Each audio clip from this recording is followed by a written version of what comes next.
こちらの動画は15カ国語の翻訳字幕が使えます。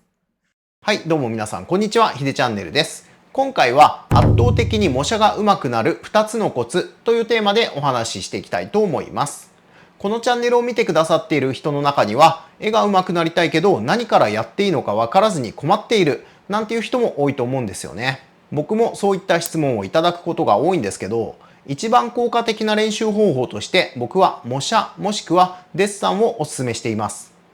絵が上手くなりたければ模写をするのが効果的ということを聞いたことがある人は多いと思いますが、ただ模写をやりなさいと言われてもどうやったらうまく模写ができるようになるのかわからずに困っている人も多いのではないでしょうか。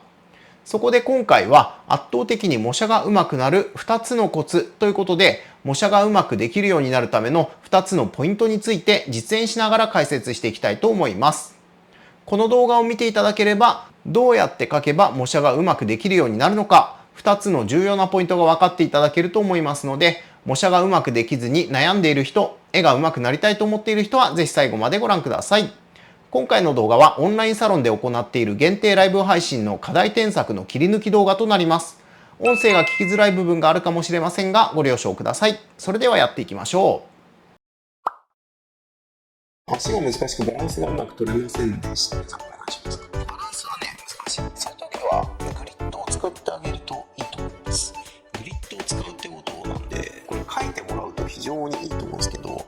頭の位置の真下に何が来てるか、お尻の位置の真下に何が来てるか、まあ大体この場合で言ったらこの辺り何が来てるか、端と真ん中の縦線入れてあげると書きやすくなると思いますんで、真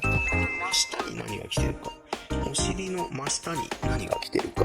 そしてこの中心何が来てるのかっていうことを考える。そうするとどうでしょうか。頭はここにあります。基準位置なんでここでいい。で髪の毛が垂れている。あんま細かいことにこだわらず大雑把な形で捉えましょう。肩の位置、ここの三角形のくぼみ、ここを意識するんですね。これはネガティブスペースって言うんですけど、横線もだとしたらついでに意識してもらいたい。頭のラインに引っかかるところに何が来るのか、下のラインに引っかかるところに何が来るのか、この辺りを意識して書いてもらうとね、いいかな。あと、この股下のところあたりに何があるのか、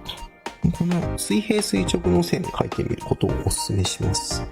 だから肘がこの辺に来てるでしょ。何が果たしてくるのかってことですね。で、股下のじゃあこの辺だとしたらって話ですけど、そうするともうすでにこの四角の縦横比が違いそうですね。だいたいどの辺に何が来るのかっていうのをこうやって見ながら書いていく。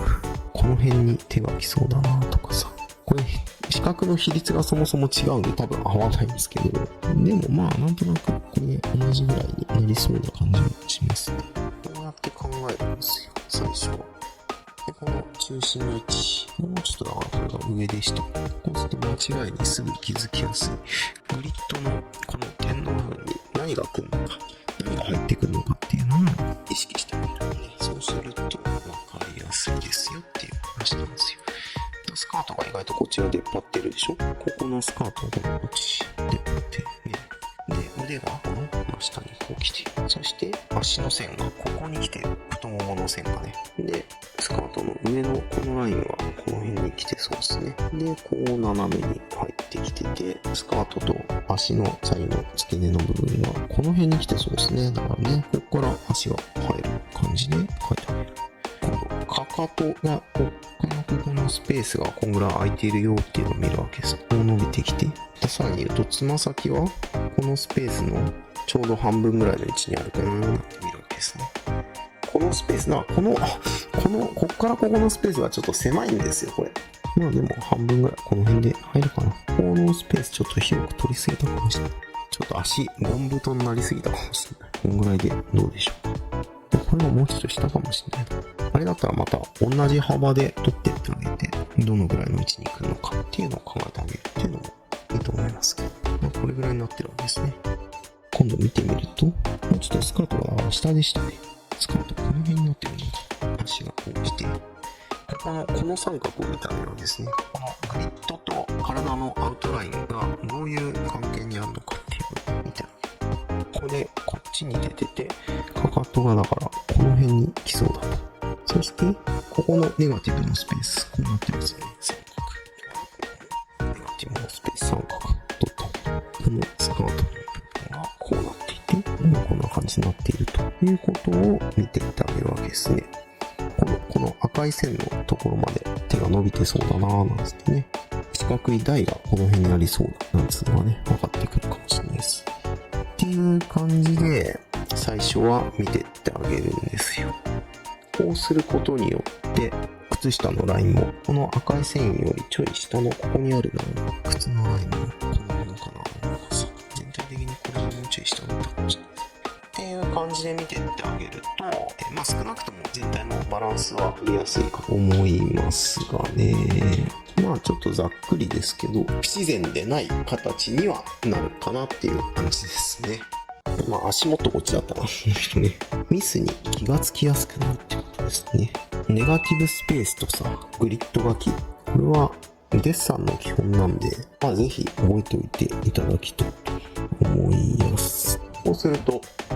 書きやすいんじゃないでしょうか。だから最初からね、いきなり細かい部分書かなくていいんで、このグリッド線とそれに合わせてネガティブスペース、さっき言ったこの空いてる部分の三角形の形がどうなってるのか。これで言ったらこのスペース。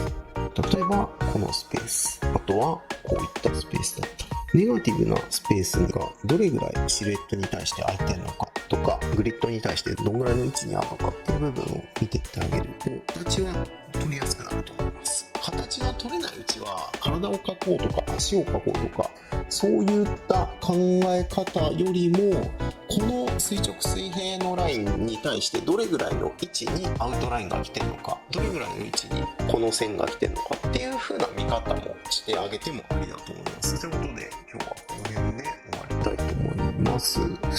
どうもお疲れ様でした。ここで重要なお知らせ。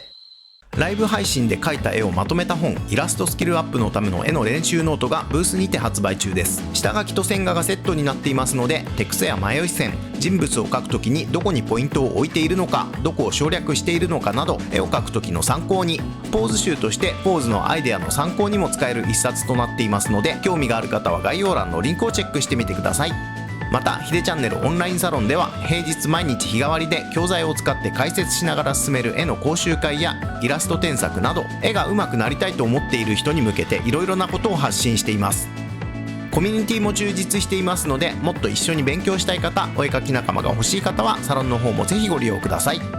それではまた次回の動画でお会いしましょう。ご視聴ありがとうございました。